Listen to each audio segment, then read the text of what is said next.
Magandang araw ho sa inyong lahat mga kapatid. Pag-usapan natin saglit itong si VP Sara. Yung budget niya nakaka-aproba lamang sa Senado. Okay? Wala pa naman tong final. Okay? Yun ang budget ng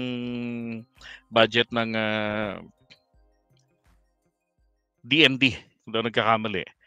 Binawasan ito ng 13 billion pesos. Kako, dapat i-veto ito ng presidente natin. Diba?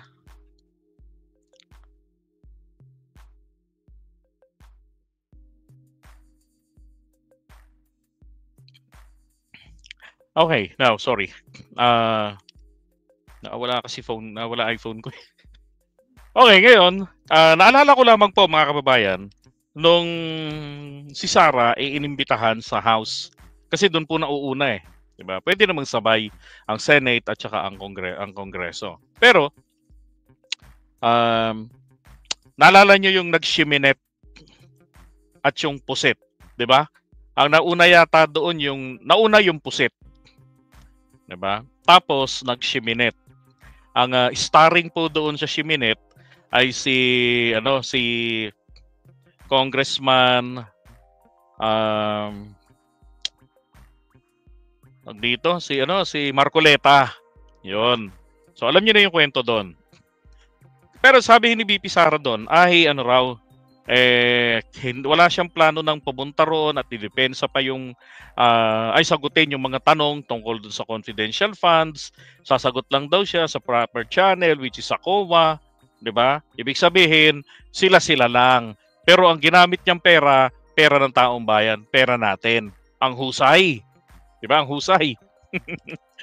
Kaya lang sa mga pagtatanungan ni Congresswoman Luistro, nauungkat yung mga kabulastugan na nangyari dun sa pera. Now, eto. Si Franz Castro po yung nagsimula ng pusit, 'di ba? Tapos yung shiminet etong si Marcoleta. Anyway, sabi ni Sara, okay lang daw sa kanila. Parang yung ginawa niyang statement noong hindi siya pinagbigyan sa confidential funds for the 2023, 'di ba? So okay lang daw kung ano yung bigay sa kanila. So ganoon na naman sinabi niya.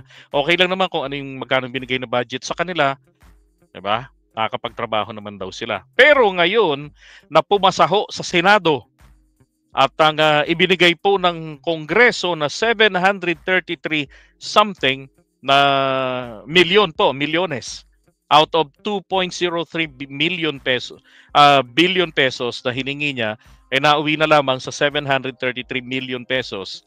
Medyo close doon sa huling budget ni Leni Robredo. Nako, sabi ni Sara, ox lang yan.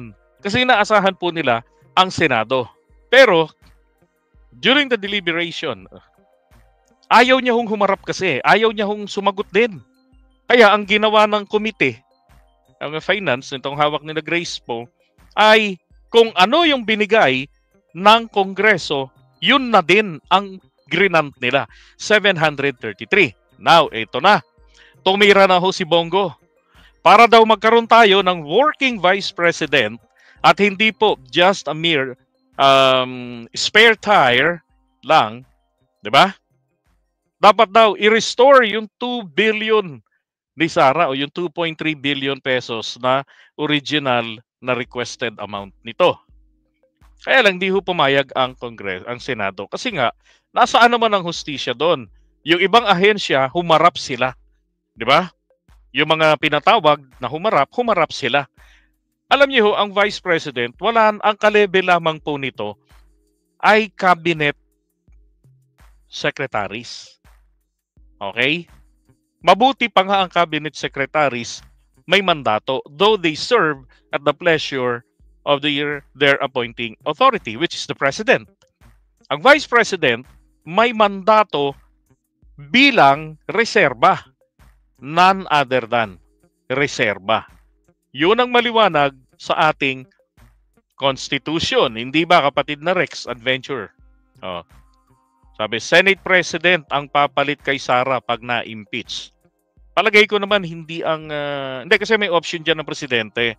Sabi sa batas, pwede siyang pumili sa kahit sa Senado, any member ng Senate o ng Kongreso, katulad nung kay Gloria Arroyo nung maagaw niya kay Erap ang kapangyarihan. So siya ang vice president at the time na naging presidente. Ang pinili niyang vice president ay ang minority na si Chufisto Ginggona.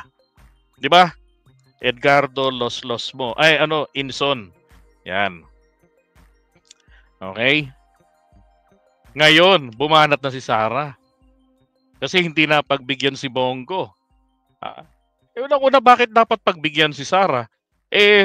Walang malasakit sa mga Pilipino. Walang pakialam.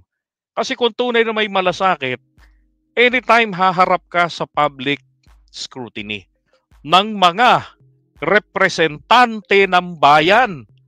'Di ba? Ang Kongreso ng Pilipinas. Sila po. Yung hong Senado, ito po ay purely lawmaker. Purely lawmaking body na bahagi ng Legislative Department. Okay?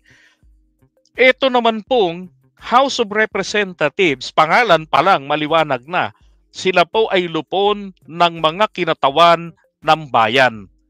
Okay? Kabilang po ang mga sectoral congressman, mga representatives ng iba't ibang sektor. Diba? So, dapat po buong tapang niyang hinaharap ang mga ito, ang mga representante ng 32 million chorva na bumoto sa kanya noong 2022 election. 'Di ba? Bilang pagrespeto sa mga bumoto sa kanya. Yung ayaw niya silang harapin, abay hayagan po 'yan. Kakapalan ng mukha't kabastusan. Tama?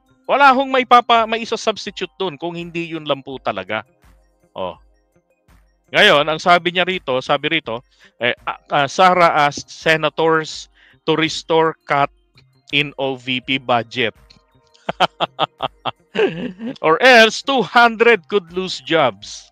Nako, ito po ngayon ang reaksyon ng mga tao. Sa post nga pala nila Iteramo. Sabi niya, Sara, binabawi ang sinabi na kaya niyang magtrabaho kahit maliit lang ang budget ng ahensya niya. Diba? Ito naman sinabi niya yun eh. Shoutout kila Iteramo. Support niyo po sa kanyang YouTube channel at sa TikTok at saka sa Twitter, sa X. Sabi ni Victor Dolphin, the better question, anong ginagawa o anong ginawa ng 200? Ano yan, ghost? Na yan. Diba? Hindi mo nga maipaliwanag kung saan napunta yung confidential funds. Pera ng taong bayan yan.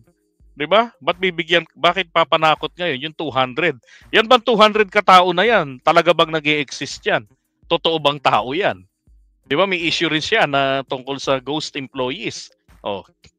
Diba? From Inan Vencio, laban, bawi-bawi. And then Louis Flores, may kilala ako na solid Sara dati. Nung nagkita ulit kami nakaraan, tinanong ko ang sagot niya. Paano ko pa siya iboto? Puro anomalya ang ginawa niya. Aray. At alam niyo ho, marami ho talagang ganyan ang naramdaman na kay Sara. Di ba? Nabudol eh. Ako nga, sabi ko, akala ko nga magaling eh. Akala ko nga talagang may malasakit sa bayan. Ang isa ho sa pangunahin kong barometro is yung accountability. Magpakita ka, harapin mo yung mga tanong sa'yo.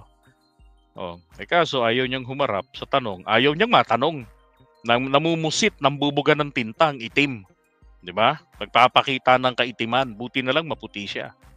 Kung hindi, nako, naloko na. Ay, nako. Sabi ni Konnichiwa, isa rin ako sa nabudol ni Sara Pakshit. Diba? Ayaw magpaliwanag sa taong bayan. Ngayon, taong bayan naman 200 pieces ang kanyang hostage. 200 daw mawawalan ng trabaho. Paliwanag niyo muna ano bang ginagawa ng mga yan? Ano bang functions ng mga yan? Kasi wala namang mandate ang OVP. Paano 'yun? 'Di ba? Ay nako. Alright, so iwan na natin si Sara.